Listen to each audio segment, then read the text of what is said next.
Hello, hello. My name is Valerie Stimmick Bailey from the travel blog Valerie and Belize, and I am so excited to be here with you today.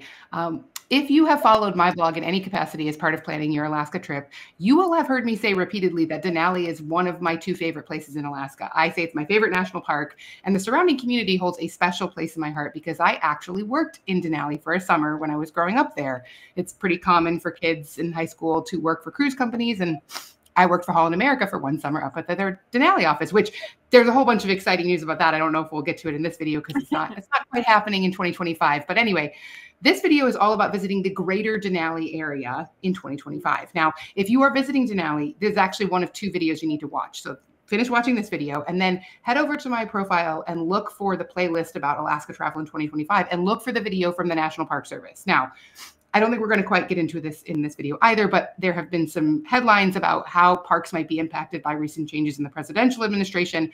So that video it's accurate in terms of the broad strokes, but your experience might be a little bit different because of staffing issues this summer.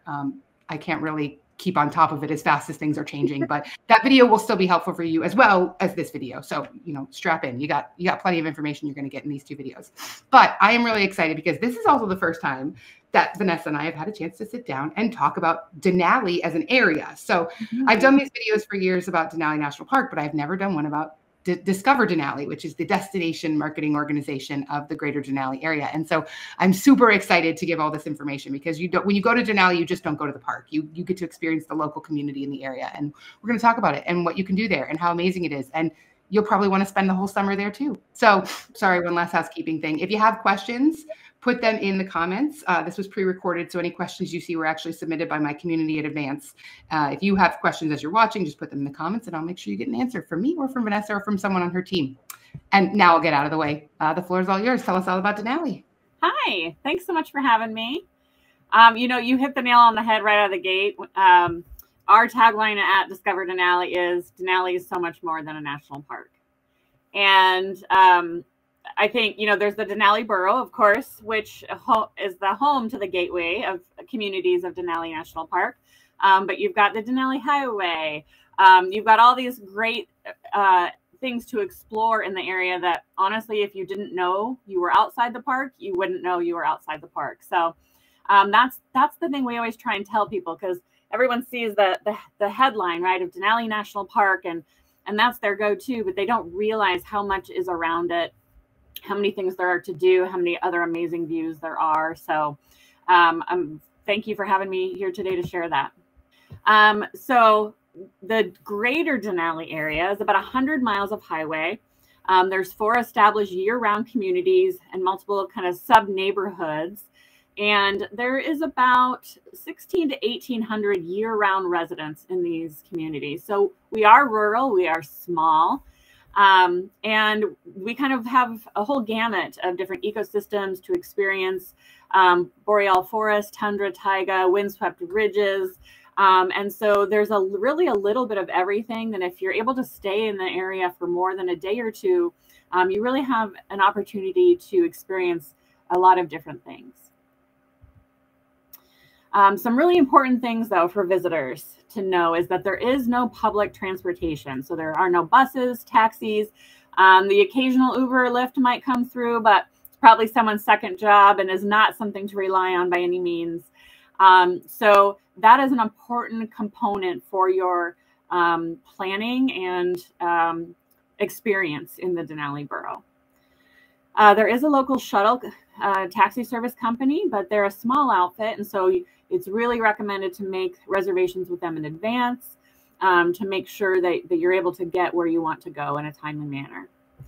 One of the questions we get so much is, I want to stay in the national park. And people don't realize Denali is structured a little different than many of the national parks in the lower 48.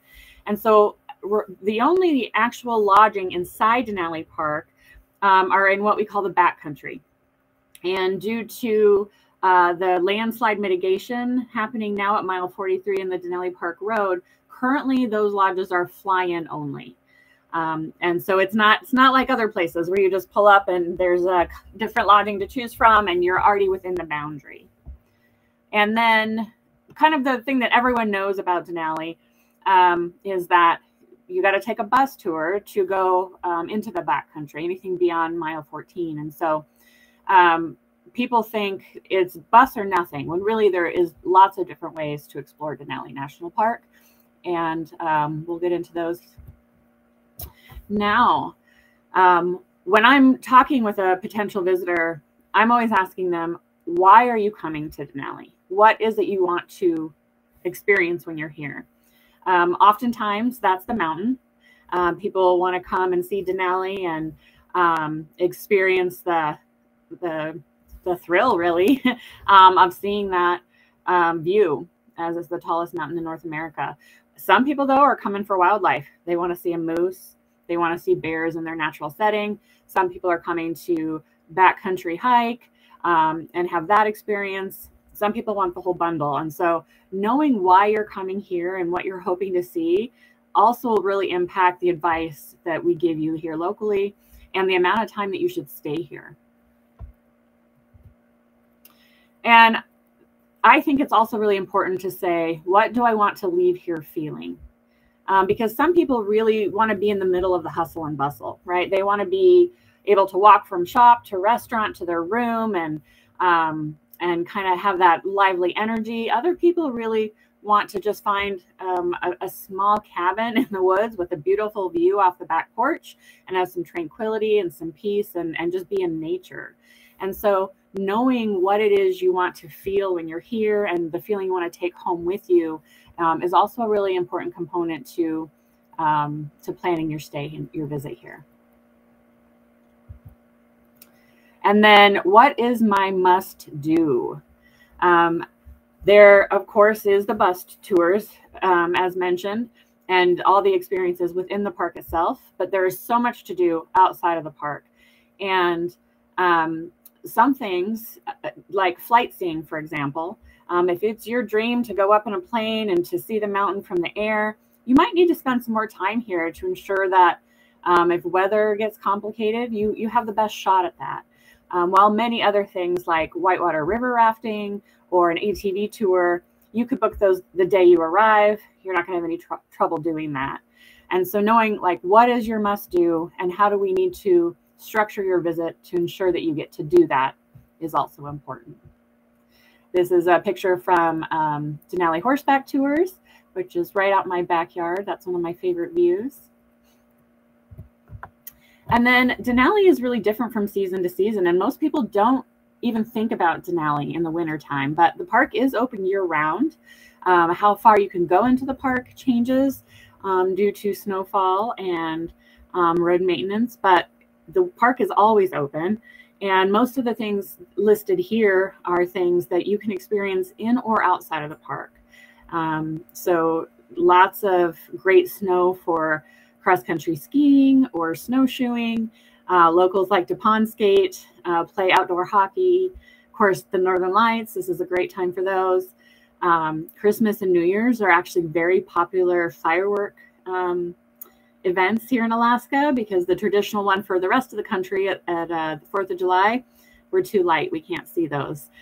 So lots of different winter activities. And then, of course, one that visitors love and enjoy is the opportunity to go dog mushing.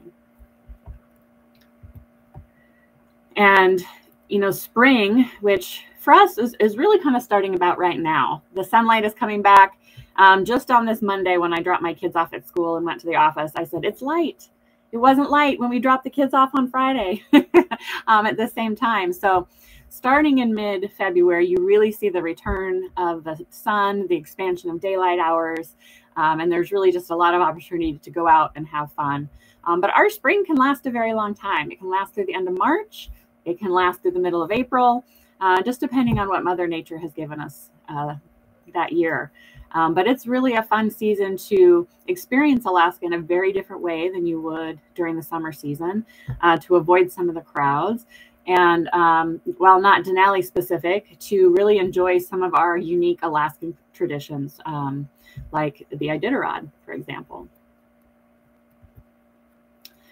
And then summer, of course, comes in, and we have all those wonderful summer opportunities, lots of hiking, camping, fishing, and by this time, you know, our daylight is close to 24 hours a day. Sometimes it dips behind the mountain. You get that ambient light, but all sorts of different summer activities, a whole huge increase in restaurants and shops and art galleries to enjoy as well. And then we really get some absolutely spectacular falls. I love this picture because you have the white snow on the mountain, and then it fades out as you come down to the lower elevation with the nice red tundra, and then the beautiful bright oranges and yellows of the trees.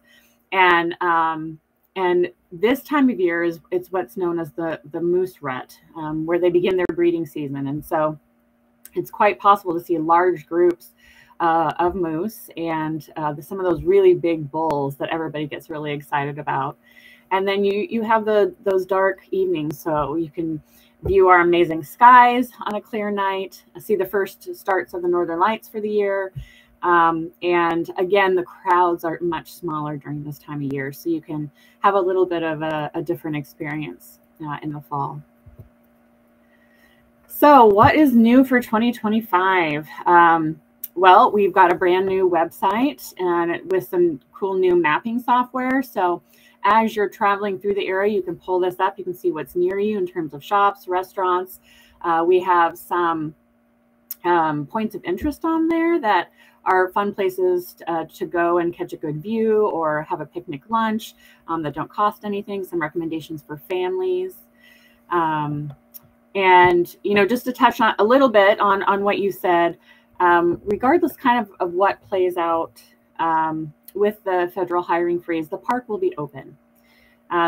Things might be different, reduced staffing hours for the visitor center or for the sled dog kennels, for example, but the park will be open. And so if you have any questions as your travel time gets closer, or if you're just unsure, we do encourage you to go to our website there, find our email or our phone number, give us a call, and we can kind of help you through all those details as we know more as well. Some kind of exciting news that you also briefly mentioned there at the beginning. What has been known as the McKinley Chalets, which was the first large hotel property in the Denali area, has been renamed as Holland America Denali Lodge. And they made an announcement here several weeks ago, maybe a month ago now, that they're investing $70 million into that property over the next 3 to 4 years. And so that's going to include some great new outdoor spaces, expanded guest services, coffee shops, dining, that sort of thing. Excuse me. And then some new rooms. And so that's really a huge investment locally that'll translate to a nice change in guest experience. So that's all I've got prepared. And now I'm happy to answer any questions you've got for me. Awesome. Thank you. And it's funny because this is our second recording for full transparency. We had some audio issues in the first version, and there is news since we recorded 2-ish weeks ago. Like, I was just looking at my Holland America Denali Lodge news, and that was the 27th of January, and it's now Valentine's Day. It's the 14th of February. And that wasn't news we had covered when we did our first recording. The hiring freeze wasn't news we had covered. So this video is about as cutting edge as you can get for information about the Denali area. But I really love that you mentioned, and this is the case broadly. So if this is the first video in my series that you're watching, many of the destinations will advise you to call. If you have questions, call their offices, talk to a person who's on the ground there. They're real people. They're real Alaskans in Alaska who will be answering your questions. That is hands down the most efficient way to get information if you're having specific questions and you're not finding information online. Absolutely. And quick sidebar, don't trust those Google AI results. They are Looney Tunes when it comes to Alaska. They just, AI's never been to Alaska. It just doesn't know. Anyway, I do have some questions. I have a really hard time talking about Denali without getting lost in some tangents. So we'll do the questions and then we'll see where we wander off together. Here's a great one. I get this question a lot when I'm chatting with people about the park. But this is a great question for people who come to Alaska who want to fish, and they're curious, like, what fish are in the Denali area? Where can you go? Are there guides? Any information like that you can share? Sure. So right off the bat, I will tell you, we are not the place to fish for salmon, which is what comes to most people's minds when they think of fishing in Alaska. That being said, There's some good fishing, not directly near the park itself, but just a very short drive to the south in the town of Cantwell, which is the western terminus of the Denali Highway, which in my opinion is a greatly underrated gem of Alaska. And there's a company there called Denali Fly Fishing Guides that does trips. They're small private groups, and I've sent some family members on those trips for birthday presents and such. I've taken one myself. Very knowledgeable local guides, and some good fishing for rainbow trout, sometimes grayling, depending on the time of year and where the fish happen to be. Yeah, I actually have gone fishing with them. I think it was the summer after I worked in Denali. I went back up and went fishing, and it was a great experience. And I believe they provide shuttles. So if you are taking the train to Denali and you don't have a vehicle to get around there, almost every operator provides a shuttle, because Denali is a little bit different in the way that most people visit. The other thing I wanted to mention, just to go back to what you said about fish, is Denali, the community of Denali and the neighboring communities are sort of interesting from a geographic perspective of where they are in Alaska. Denali, the mountain, is in the Alaska range, but it's kind of right at the like upper apex of this big arc of mountains. And when you go just 10, 15 miles north of the park entrance, you pop out of the Alaska range and you are out moving toward the Arctic. I mean, it's hundreds of miles away. So the geography means that, like, you're very far from the ocean from an Alaskan perspective. And that means there just aren't, there aren't salmon rivers for salmon to run up. But the fly fishing is great. It's a great time. And if you have that on your bucket list, it can certainly be done in Denali. Okay, let's jump to another question. Sorry, everyone, I have a sniffly nose. It is that time of the year. Okay, so I kind of mentioned it, but Healy is, well, quick sidebar. I don't know if you knew this, but there was like an accommodation company last year who named Healy the #7 destination in America. No, I did not know that. Yeah, I covered it on my blog because it was so funny. Basically, as you viewers have been watching, you've probably noticed there are kind of limited hotel options in the very close to Denali area near the park entrance. And there's been this boom in vacation rental options north of the park entrance in the community of Healy. And so Healy's gotten popular. Healy's coming up. So I got this question from Joyce, and I would love, I understand you may not be able to call out necessarily specific businesses, but broad strokes of, if you're basing yourself in Healy, what is there to see, do, eat, etc. I can make this really easy. discoverdenali.org/Healy. There you go. Because our communities are so spread out, right? Healy's about a 15-minute drive to the north of the park, but it's also our year-round community. So there's year-round hotels, restaurants. There's a full-service grocery store there, a bank, medical care. So that is just kind of an important note for any time of the year. Healy is going to be one of your best options to go to first. We do have an increased number of Airbnbs there, but we also have some to the south of the park as well, in a little community named McKinley Village. And if you're curious about all the communities in general in the Denali area, you can find descriptions of each one on the website, as well as links to everything that's operating within that community at the same time. And so, yeah, there's too many to mention individually, but that link will get you there. And also, I think that Healy is in my opinion, one of the better options for families, because you have things like playgrounds, and the Otto Lake is a great place to go and spend an afternoon. And Healy is located, like we were just talking about, coming out of the range as you head north, right? It's located essentially right at the base of those foothills. So you have some gorgeous mountain views. And that's where I live year round. Yep. So that also, quick tangent there, that means if you want to go horseback riding, it's going to be in Healy. I have done it. And that's true actually of most of the excursions. There's not very many that operate in the park itself. And the ones that do are primarily guided hiking. And then of course the river rafting, which is on the river that forms the boundary of Denali National Park. Yep. But if you look at a map of the area where Healy is, there's like this cutout. It's like a long, skinny rectangle that kind of intrudes into the national park boundary. And so you're surrounded in a lot of places on these tours by the national park on 3 sides. And you're removed from the community itself, which, there's kind of a joke. even just kind of broadly in Alaska, that if you drive through Healy too fast and you blink, you'll miss it. Because there's not a lot to see from the highway. You see the gas stations, you see the grocery store, but all the residential areas, the schools, all those things, they're spread out and they're not immediately visible. So there's more there than the average person thinks. Yeah. One fun piece of trivia, which I'm sure that you know, is so there's the question, like, why can't you stay in Denali National Park? Why isn't there this beautiful lodge?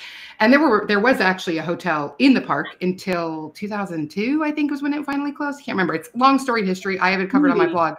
But the cool, fascinating fact that ties Healy into this is that the Denali Park Hotel, which is in Healy, took some of the railroad cars that formed makeshift offices, if memory serves, from the Park Hotel, and they are now it's now part of that hotel in Healy. So even if you just go drive by and you notice, what are these like blue and yellow railroad cars doing at this hotel? Those are actually, one, they're historic Alaska Railroad cars, and two, they were part of the original Park Hotel before the Park Hotel closed. Just fascinating trivia. And Healy kind of has that like hidden away. The other thing is if you do flight seeing and you fly out of Healy, you will see Healy and you'll be like, wow, there's so much more than I thought there was. Yeah. Yeah. You know, it's funny that you mentioned that about the park. So I grew up in the Healy area. That's where I was born and raised. And when I was little, we lived where the Temsco helicopter office now is. So right across the river, right from the park. Could have thrown a stone if I was not 6 years old and hit it. But we went to the hotel quite often because right next door to it was a laundromat. And we grew up in a dry cabin. We didn't have running water. So we'd fill up our water jugs, we'd do our laundry. And then my mom would take us over to the hotel where they had dining cars, right? Like they were old dining cars that were attached to the lodge. Then we'd go in there and we'd get ice cream. So I have a lot of fond memories of my early childhood and that hotel. And it really is amazing to think about all the changes that have happened since then. Yeah. Denali has such a beautiful and interesting story that is very different than other parks. So you can find lots of information about it if you're curious, if you're a history buff. Obviously, I am. Okay, let's get to some other questions. So you mentioned in your answering about Healy, about views, beautiful views. And I don't know if you're going to know specifically in the park, any advice you can give, what trails you would recommend. Trails. So specifically, I kind of like parsed down this question, but Carolyn was like, I don't want to go backcountry hiking. Like that makes me nervous. I want to go on a trail and I want to have some good views. What would you recommend? So I will say that views in the Denali area mean a little more like a moderate to a difficult hike, generally speaking, because we are in the mountains. So not always. And in the national park, of course, the existing trails are well marked and well located. And for that one, I think my particular favorite is the Savage Alpine Trail. It's a loop that you can do where you leave the park road and you hike up and around. I think that one is maybe around 4 miles. My memory is not 100% on that. And then you come down near the Savage Ranger Station and you could pick up the free shuttle there to get either back to your car at the trailhead or back at the visitor center, whatever works for you. And I love that trail. I do recommend doing it where you end in Savage. I think the views are better that way. You don't have to stop and look over your shoulder. You just see it in front of you as you go. But also, you know, that's where you're up above and you're seeing this whole vista laid out underneath you. But the Savage River Loop, which is only about 1.5 miles, you're going down the Savage River and the mountains are around you. So the views can be very different, but equally as spectacular.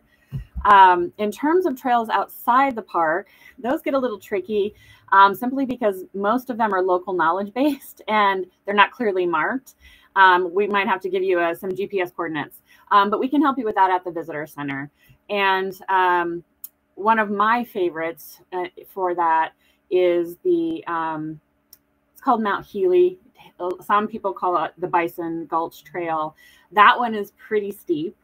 You go up about 3,400 feet in just a few miles. But the views on the way up overlooking Healy, the Healy Valley. And then when you get to the top, you're looking down the foothills of the Alaska Range, and that one's really spectacular. I would recommend you're a pretty experienced hiker for that one. But there's some other really great ones. You could just walk down Dry Creek out of Healy and see a lot of really pretty scenery. And not have to worry about getting lost. And then speaking to your comment about backcountry hiking, bears are something people are always worried about. But I will say that I have spent my entire life in the backcountry hiking, much of the time by myself, because that's where I get my little me time. And I have never seen a bear in person. I have seen signs of them, but I've never seen one. And, they don't want to see us any more than we want to see them. They're generally going to avoid you. But there are companies locally that do rent bear spray. If it gives you some peace of mind, strap a belt onto your backpack so the animals can hear you coming. And then there are a lot of guided hiking outfits. So you can still get out and do some of those trails that you might not be comfortable with on your own with the assistance of a local guide.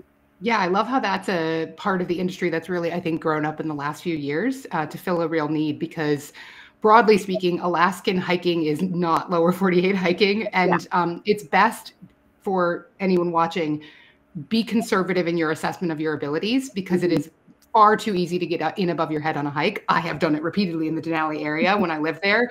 I think it turned me off of hiking, frankly, because when you get in a hairy spot in Alaska, it's hairy, it's proper hairy. And that's not bears. Like, that wasn't encountering wildlife. That was just conditions, trail conditions, weather conditions, my own abilities being not up to the challenge of the trail. So definitely get lots of information. And then, if you're uncertain, either look at the guided options or just, stay on the safe side, because you want to have great memories. You don't want to not hike for 10 years because of what you did in Denali.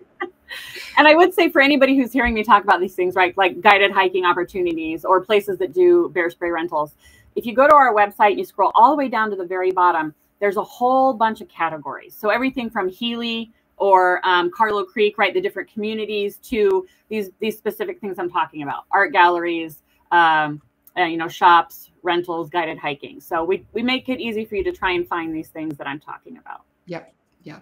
Okay. Got one more question for you. Here we go. This is an interesting one because I feel like it's a choose your own adventure or it depends kind of answer.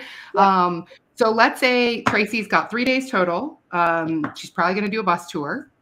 What else would you recommend? I mean, I know it depends. This is where I would go back to those questions I mentioned at the beginning of my presentation. What are you coming to see, and how do you want to leave feeling? This is where this matters. Because if it is like, I really just want to see the mountain and I really want to see bears, I might send you back into the park repeatedly. But if it's like, I just want to experience Denali and I want to experience Alaska, then my advice is going to be very different.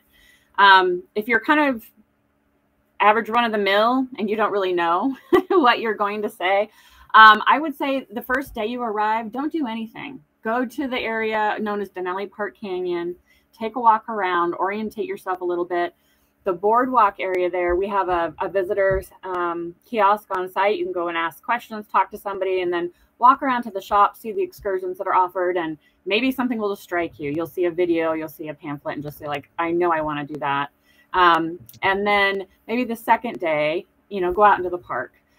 With the modified access due to that landslide mitigation, the longest tour is about 5.5 hours. So you're not using your entire day like you kind of used to be.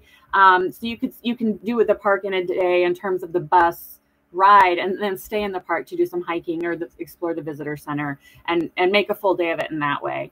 And then you would still have your third day to do that thing you saw on the first day, or to do some other hiking, or to just relax in your room and look at the views out the window, whatever your body might be telling you to do. Yeah. When you said, how do you want to feel after your trip? I'm like, I got to start asking that about trips in general, because I tend to, I'm often traveling for work, but I tend to overcommit. And then I'm like, foot sore. That's how I'm going to feel after that trip. I'm going to push too hard. I'm going to be tired. And that's part of how I travel, but most people don't actually enjoy that feeling. So, some people want to get every minute filled because they don't, like, I'm going to experience this. I don't want to waste my time. I want to cram it all in and see it all. And some people are more just like, I just want to be here. Yeah. Yeah. And both are okay. Whatever you want to do. Denali can oblige. Well, I think I think that covers it. I think if you're watching and you still have a question, you have a burning question that we didn't get to, please put it in the comments. I monitor these comments. I keep an eye on these videos until the next one rolls around the next year. And if I don't know the answer, I will point you either to the Discover Denali webpage, or I will reach out to Vanessa and have someone from her team get in touch to answer on YouTube so that everyone can see the answer. And then speaking of the Discover Denali website, if you go to the caption of this video, there's going to be a bunch of links. I mean, as you can tell, I love Denali. I've written about it a bunch. So I linked a bunch of my stuff, but I've also linked to some official resources, and I put their social media because the broad strokes of just getting inspired to visit is really important. And Denali is a special place in Alaska, but a special place in our country, in the world. Access to Denali as a mountain is, even from a bus tour, having that ability to get close to this beautiful natural wonder is very, very special. And I hope that everybody watches can prioritize getting that done during their trip and enjoys it and appreciates it. And then this also helps you figure out the Denali bits in the rest of your Alaska itinerary. Anything else you want to kind of finish up? Any last tips, tricks, anything we didn't cover? No, I just would say that, the people who live in Denali are proud of their home and proud of our communities that we built there. And we're happy to share them with you when you come. Amazing. Well, thank you again. And thank you everyone for watching. Stay tuned for future videos.